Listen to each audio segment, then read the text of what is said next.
The worst part is not that you missed one day. It is not that you failed once. The worst part is when you keep starting and disappearing, keep making promises and breaking them, keep saying, "This time, I'm going to follow through," while deep down, you no longer believe that sentence. You say, "Tomorrow I'll start," but a quiet voice in your head answers, "No, you won't. This time will be just like the last one." That is the real wound. Not lack of motivation, not a missing app, not a better planner, but the loss of trust in your own word. You have started so many times, a new plan, a new schedule, a new Monday when you believed everything would finally be different. And for the first few days, you really do it. Then a bad day shows up. You sleep poorly, work falls apart, and you slip. Not in a huge way, just a little. But the problem is not the slip. The problem is the story you tell after the slip. See, I'm still the same. I have no discipline. I'm just not the kind of person who can do this. In one moment, a small mistake becomes a sentence about who you are. This is why most people never stay on one path long enough for it to change their life. Not because they do not know what to do, they know, but they do not know how to become the kind of person who returns even when their emotions refuse to support them. And that is what Miyamoto Musashi understood more than 400 years ago. Musashi did not become one of the most feared swordsmen in Japan because he always felt ready. He did not survive more than 60 duels because he never felt fear. He won because he trained himself into the kind of person who did not let chaos decide his actions. In 1612, Musashi arrived on Ganryu Island to face Sasaki Kojiro, one of the most dangerous swordsmen of that era.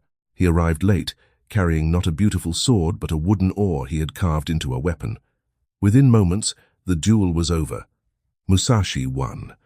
But what made Musashi terrifying was not just that victory. It was that he did not build his life around emotion. He built his life around the path. And in this video, I'm going to show you how an ordinary person can use Musashi's philosophy to become dangerously consistent.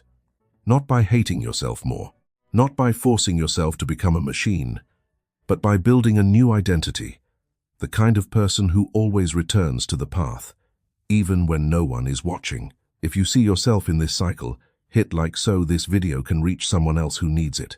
Subscribe if you want more practical lessons from Japanese philosophy for modern life, and comment one word, path, if you are ready to return to yours. Now let's begin with Luke. Chapter 1. The man who kept disappearing from his own promises. Luke Harper was 32 years old and lived in a small apartment in Phoenix. If you saw Luke in a coffee shop in the morning, you would not think he was failing. Laptop open, headphones on the table, a cold brew beside him.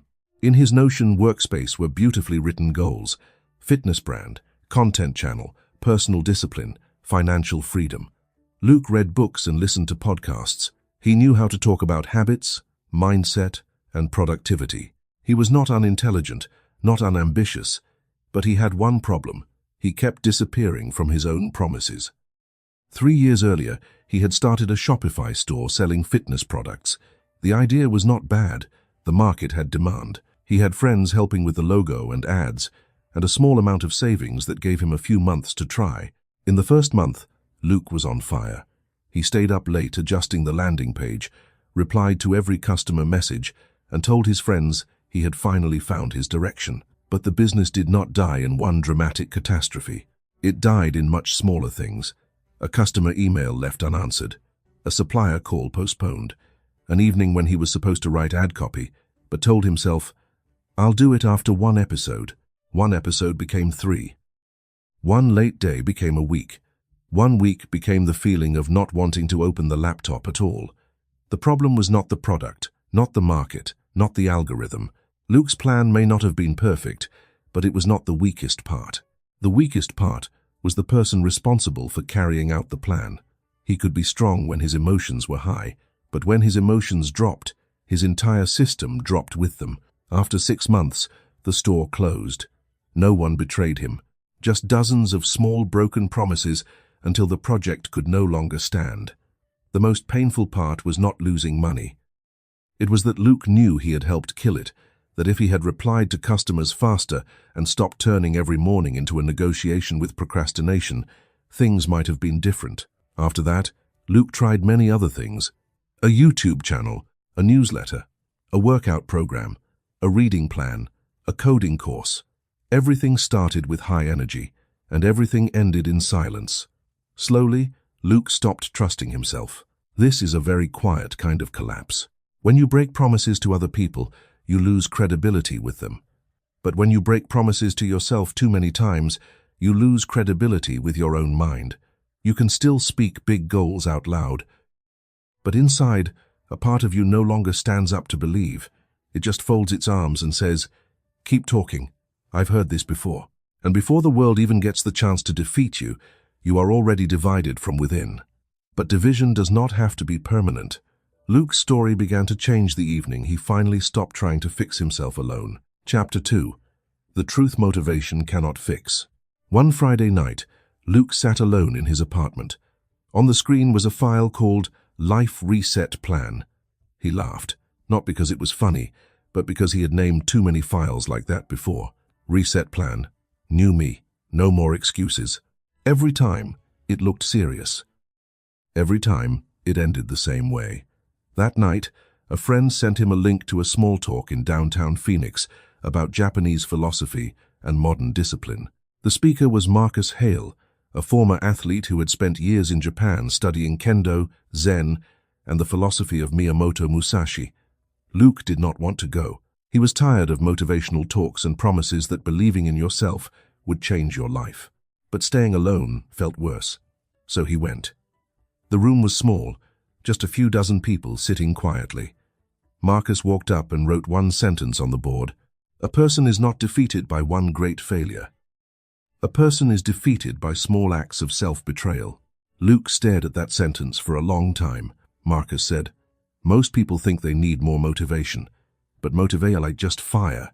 If the house inside you is made of paper, that fire will burn you down." Someone asked, "So what do we need?" Marcus answered, "An identity that does not depend on mood." Then he spoke about Musashi. For Musashi, battle did not begin when the sword was drawn. It began in the way a person woke up, observed, walked, controlled distance, and prepared when no one was watching. A swordsman could not live carelessly in ordinary life and then expect to become sharp in a moment of life and death. Marcus said, "If a person is only serious when there is an audience, that person's standards are still controlled from the outside. A warrior must have standards even in an empty room." That sentence struck Luke, because he had been living that way. He performed well when someone asked about his progress. He had energy when people praised him. But when the room was empty, it was just him and the boring work, and he often left the path. After the talk, Luke approached Marcus. "I think my problem is that I lack discipline." Marcus looked at him and said, "No. The deeper problem is that you do not yet have an identity you are afraid to betray." Luke was silent. Then he said, "But some people look like they were born confident, and even though I've done a few things, I still feel small." Marcus replied, "A truly steady person does not enter a room asking, 'Do they like me?' They enter with the calm of someone who does not need comparison in order to exist. But do not turn confidence into delusion either. A swordsman is not confident because he tells himself he is good. He is confident because he is trained, because he has sweated through technique. Action creates evidence, but skill gives that evidence weight." This was what Luke needed to hear. It was not enough to charge forward blindly. You need action, but you also need craft. Marcus said, "Tomorrow, 5:30 a.m. in Kanto Park. If you are late, do not come." Luke wanted to resist. 5:30 in the morning just to talk. But that discomfort made him understand. This was where the battle began. Not in the big decisions, but in the moment comfort gets touched. Chapter 3. Win the morning before you try to win your life. The alarm rang at 4:50. The room was dark. Luke's body felt heavy. His brain immediately offered reasons. Sleep 10 more minutes, text Marcus and reschedule. It is just one morning. But for the first time in a long time, Luke did not negotiate. He sat up, not because he was motivated, not because the fear was gone, but because he was tired of not being able to trust himself. And he realized something strange. Emotion usually does not come before action. It follows action. You do not wait to feel calm before you begin. You begin, And then the body learns how to calm down. You keep your word, and then the mind has a reason to trust you. When Luke arrived at the park, Marcus was already there. No praise, no long lecture. Marcus simply handed him a broom. "Sweep this path." Luke looked at him. "I thought you were going to teach me about Musashi." Marcus said, "I am." Luke swept. At first he rushed through it. Marcus stopped him. "Do not sweep to finish. Sweep to see what you are doing." Marcus said, "Modern people want to change their lives with enormous decisions, but they live carelessly in tiny movements. They want to build a strong career, but they cannot keep their word to one morning." Then he asked, "Do you think Musashi won because he was good with a sword?" Luke answered, "Didn't he?" Marcus shook his head. "He won because before he ever held the sword, he had become the kind of person who was not controlled by chaos." Luke's first lesson was not a productivity hack, not a complicated time-blocking system. The first lesson was, do one small thing, on time, properly, without needing anyone to witness it. Marcus gave Luke 3 tasks. Wake up at the same time every day. Write the 3 most important tasks before opening his phone.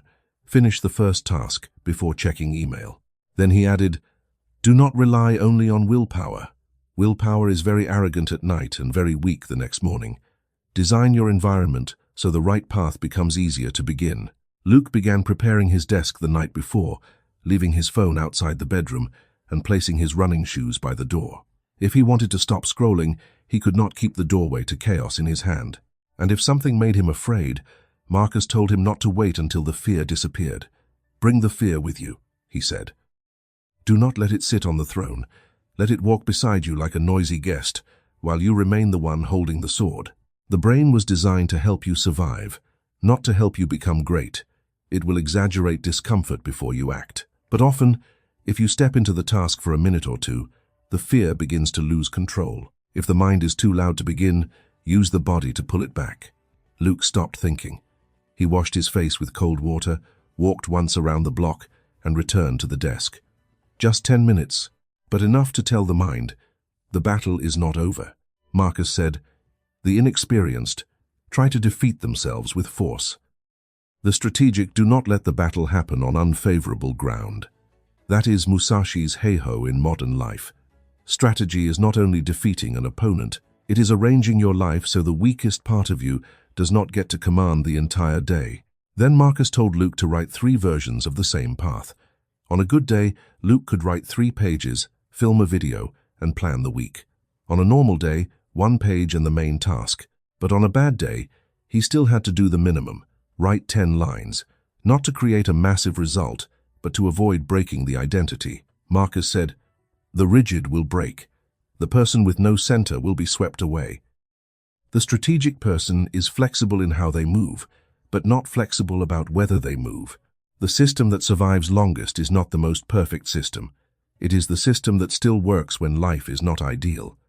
These things sounded small, but small things exposed who Luke really was. The first 2 days, he did it. On the 3rd day, he got bored. On the 4th, he wanted to switch to a more exciting method, and that was when he understood he was not addicted to progress. He was addicted to the feeling of beginning. Beginning made him feel like a new person. Repetition forced him to become one. Chapter 4. Fudoshin, the mind that returns under pressure. 3 weeks later, Luke met Marcus in a small dojo. On the wall were 2 Japanese characters. Marcus said, Fudoshin. Luke asked, what does it mean? Immovable mind, Marcus answered. But do not misunderstand it. It does not mean feeling nothing, or being calm all the time, or becoming a stone. Fudoshin means that even when there are waves inside, you do not betray the path outside. Marcus continued. Most people think consistency means working when everything is favorable, but that is just floating with good weather. True consistency begins when your mood turns against you. Luke remembered all the times he had quit, not because he did not know what to do, but because he believed that when a bad emotion appeared, it had the right to decide his actions. Tired, so rest. Bored, so change goals. Anxious, so procrastinate, Marcus said. A swordsman does not get to ask, do I feel like defending my life today? When the blade comes, the body must act. But that reaction does not appear naturally. It is built through thousands of repetitions when no one is attacking. This is what Musashi understood deeply. He did not separate the dojo from life. If you are careless in ordinary life, you will be careless when pressure arrives. If small emotions pull you away every day, greater fear will pull you away when the battle begins. Fudoshin is not built in a heroic moment. It is built when you want to quit but return anyway, when you want to avoid the hard task but open the document, when you have no inspiration but still place one brick, day after day, no applause, no camera, but a new person is being forged in silence. Marcus handed Luke a small notebook. On the first page was one sentence: "Do not ask how you feel today. Ask whether you are on the path." Then Marcus used a simple image. An airplane does not fly in a perfectly straight line. Wind constantly pushes it off course, but the navigation system keeps detecting the deviation and correcting it. It reaches the destination not because it never drifted, but because it kept correcting. Luke went still, because that was Fudoshin in modern life. Not standing still like a stone, but having a center clear enough that whenever life pulls you away, you know where to return. A duel, too, is not a perfectly straight line. It is thousands of tiny adjustments in breath, distance, gaze, footwork, and timing. A swordsman does not win because he never feels pressure. He wins because he corrects faster than chaos can swallow him. So the real question is not, am I always on track? The real question is, when I drift, how long does it take me to return? Chapter 5. The day everything fell apart again. Over the next 2 months, Luke changed noticeably. He woke up on time, worked before opening social media, wrote every day, and rebuilt a content business around fitness and mental discipline. This time, he did not make a loud announcement. He simply worked. One small piece each day. Write a section, edit a video, send an email. For the first time in years, Luke felt like he was accumulating something real. But life always tests the lessons you think you understand. One afternoon, the only friend helping Luke edit videos called and said he had to step away. He had taken a stable job and no longer had the time. That same day, an email arrived about an unresolved charge on his old ad account. Then his mother called. His father was having health problems, and the family might need Luke to fly back to Ohio that weekend. That night, Luke sat alone in his apartment. All the old feelings returned: fear, anger, self-pity. A voice in his head whispered, "See? It always happens. You try, and eventually everything breaks. Rest. At least if you quit early, you won't have to hurt more." Luke opened his phone. 1 minute became 10. 10 minutes became an hour. Then he ordered food, turned on Netflix, and let the evening disappear. And the worst part was the silence that followed. He knew exactly what he should do, and he did not do it. He could feel the old identity settling back over him like a familiar coat, whispering that this was who he had been all along. The next morning, he did not wake up on time. The next day, he did not write. On the third day, Marcus's message lit up his screen, and Luke just stared at it, ashamed, then turned the phone face down. Answering felt harder than the work itself. What hurt was not just that he had slipped. It was that, under enough pressure, the old self could still pull him back. On the fourth day, Marcus knocked on Luke's apartment door. Luke opened it, eyes dark with exhaustion. He said immediately, "I failed." Marcus stepped inside, looked at the messy room, and sat down. He did not scold him. That somehow felt worse. Luke said, "I thought I had changed." Marcus answered, "No. You thought change meant never falling again." Luke said nothing. Marcus continued, "Falling does not prove you have not changed. What proves you have not changed is using the fall as a reason to leave the path." Luke lowered his head. Marcus continued, "Fudoshin is not never being shaken. Fudoshin is being shaken without handing command to the shaking." Then he pointed at the laptop. "Write today." Luke said, "I'm not in the mood." Marcus looked directly at him. "That is exactly why you must write." Luke opened the laptop. He did not write something good. He wrote 10 ugly lines, but those 10 lines did something more important than quality. They reconnected him to the path. Marcus took Luke's notebook and wrote 3 questions. What still worked today? What broke? What is the smallest adjustment for tomorrow? He said. Do not turn the fall into a courtroom, judging your character. Turn it into data. Before this, Whenever Luke slipped, he concluded, "I really am undisciplined." But Marcus taught him to see differently. If he could not write for 2 hours, maybe the task was too large. If he scrolled first thing in the morning, maybe the phone was helping him avoid the emptiness of the day's beginning. If he kept returning to an old habit, maybe he had removed it without replacing its function. A bad habit is often not only bad, it gives you something: escape, relief, reward, a way to move from stress into numbness. If you rip it out without replacing what it gives you, the mind will find something else to perform the same job. Marcus said, "If you want to leave an old path, do not just put up a warning sign, open a better path." So Luke began to replace. In the morning, instead of scrolling, he made coffee slowly and wrote the first 3 lines. When stressed, instead of ordering food, he walked for 10 minutes. And every time he did the right thing, however small, he marked it in the notebook, not to show off, but so his brain could see a moment of completion. Marcus emphasized, "Do not only mark results, mark courage." If Luke was afraid to call a client but made the call, that was a win. If his hands shook while filming but he still pressed record, that was a win. Many people do not quit because they lack potential. They quit because they only measure victory by final results, while trust is built from much smaller evidence. Marcus said, "Do not track your mood, track the truth." Luke's mood often lied. Some days he did a lot and still felt useless. So Marcus told him to record data. What did I do today? What promise did I keep? How long did it take me to return? Data pulls the mind out of emotional fog. But data is not only numbers, it is also the memory of the times you did not run away, the time you spoke even though your voice shook, the time you acted even though your hands were cold. That is evidence a scoreboard cannot fully measure. Chapter 6. Ichinen, decide once. Stop asking your mood for permission every day. Months later, Marcus introduced Luke to another concept, Ichinen. Marcus said, "In Japanese, Ichinen can be understood as one thought, one intention, one direction of mind. In practical life, it is the difference between someone who says, 'I'll try,' and someone who says, 'I have decided.'"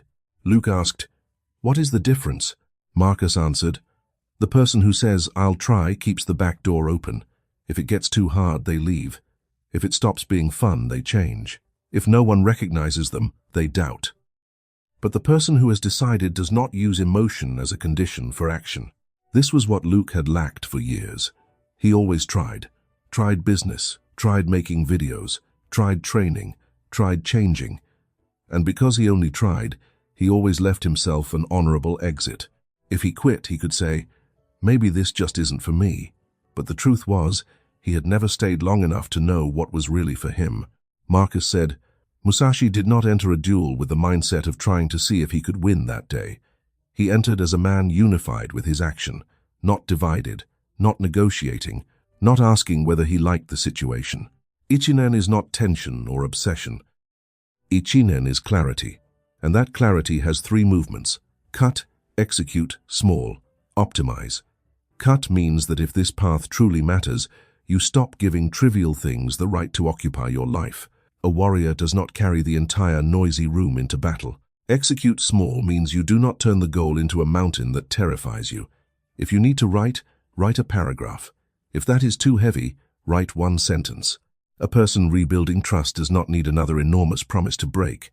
They need a win so small it is almost impossible to lose. Optimize means that after you act, you observe.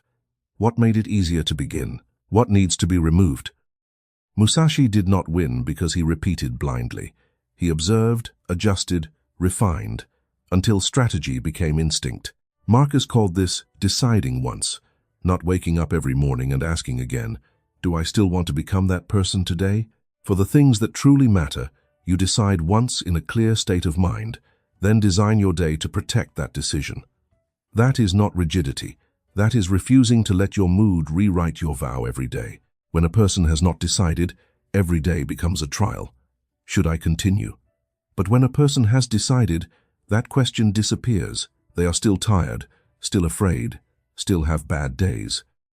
But they no longer confuse a bad day with a bad life, or a temporary emotion with a command. From that day on, Luke changed the way he spoke to himself. He did not say, "I'm trying to become consistent." He said, "I am the person who returns." That sentence became his identity anchor. Not, "I am the person who never fails," but, "I am the person who does not let failure keep me down." Every time he returned, he wrote one line in the notebook. "I scrolled for 2 hours, but I returned and wrote 10 lines. I skipped training for 2 days, but today I walked for 20 minutes. Those lines were not beautiful, but they were evidence." And when there is enough evidence, the old story begins to weaken. The sentence, "I always quit," could no longer stand against dozens of times he had returned. And each return began to create something stronger than motivation: trust with evidence. Chapter 7. The Man Who Could No Longer Be Pulled Off the Path. 1 year later, Luke stood in a small room in Austin, similar to the room where he had first heard Marcus speak. But this time, he was not sitting in the back row with tired eyes. He was standing in front, not as a master, not as someone who had conquered everything, but as someone who had learned how not to disappear from his own life. His content business had not made him a millionaire or famous, but it existed, and for Luke, that was already a great victory. Before, nothing he built survived the first few months. Now, he had posted consistently for more than a year and built a small community of people also trying to escape procrastination, distraction, and self-betrayal. A young person in the room asked, "How do you stay motivated for so long?" Luke smiled. He remembered himself from 1 year earlier. Then he answered, "I don't stay motivated. I stopped placing my life on the shoulders of motivation." The room went silent. Luke continued, "There are days when I still do not want to do it, days when I feel useless. Days when the results are bad, money is low, family pressure is heavy, and my body is tired. But I learned that emotion is weather. The path is what I chose before the weather changed." He paused. "I am not confident because I no longer feel fear. I am confident because I have too much evidence that I can do what needs to be done, even when I am afraid."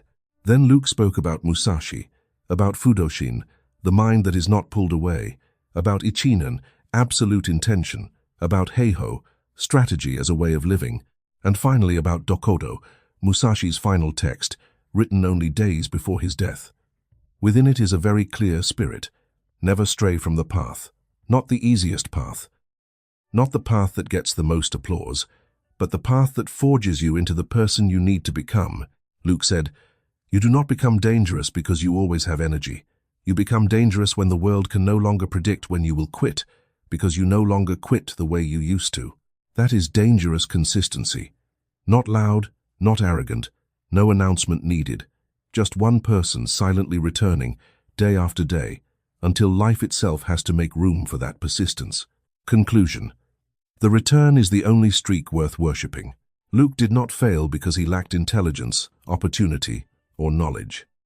He failed because he did not yet have an identity strong enough to hold him when his emotions changed direction, and that is why so many people stay stuck. They do not need another plan, another notebook, another inspirational morning.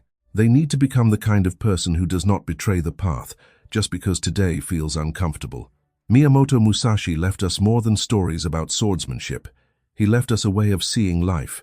Fudoshin teaches us that the mind may shake, but action does not have to follow. Consistency does not mean perfection. Missing one day does not destroy the path. What destroys it is turning one missed day into an old identity, then using it as an excuse to disappear. Ichinen teaches us that when intention is clear, we do not need to judge our decision again every morning. Heiho teaches us that strategy is not only for the battlefield. It is in the way you sleep, wake, arrange your environment, and keep your word when no one is checking. And Dokkodo reminds us of one simple, merciless truth: never stray from the path. Your path may be studying, building your body, writing, business, healing, leading your family, or simply becoming a version of yourself who no longer self-betrays. It does not matter how that path looks to others.